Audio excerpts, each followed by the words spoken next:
Siku moja katika mji wa Bagamoyo, Fatma, mhudumu wa hoteli maarufu, alikutana na mgeni wa ajabu aliyefika kuhifadhiwa kwa siku 3. Jina lake lilikuwa Adam, mfanyabiashara kutoka Nairobi. Kuanzia mara ya kwanza macho yao yalipokutana, cheche za hisia zilianza kuwaka, lakini wote wawili walijizuia. Usiku wa pili, Fatma alipata bahasha ndogo iliyoachwa mezani karibu na kaunta. Alipoifungua, alikuta ujumbe mfupi: ningependa kukuona, bustani ya hoteli, saa 4 usiku. Moyo wake ulianza kupiga kwa kasi. Alijua hili lilikuwa jambo hatari, lakini mvuto wa siri hiyo haukumpa nafasi ya kujizuia. Saa 4 kamili, alipofika bustani, alimuona Adam akiwa amesimama, macho yake yaking'aa katika mwanga hafifu wa taa. Nilijua utakuja, Adam alisema kwa sauti ya upole. Hakukuwa na maneno mengi, lakini hisia zilijieleza kupitia mguso wa mikono yao na tabasamu za aibu. Walizungumza kwa muda mrefu, wakigundua jinsi roho zao zilivyolingana. Lakini kulikuwa na tatizo. Fatma alikuwa ameahidiwa ndoa na mwanaume aliyekuwa chaguo la familia yake. Siku ya 3 ilipowadia,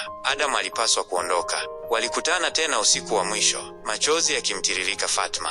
Kama hatutaonana tena? Aliuliza kwa sauti ya uchungu. Adam alitoa mkufu wenye hirizi ndogo na kuuweka shingoni mwake. Tukiamini mapenzi yetu, njia zetu zitavuka tena, alisema huku akimbusu taratibu kwenye paji la uso. Fatma alimtazama akiondoka, moyo wake ukijaa maumivu na matumaini. Je, hatima ingewaunganisha tena? Hilo lilikuwa fumbo la wakati. Itaendelea.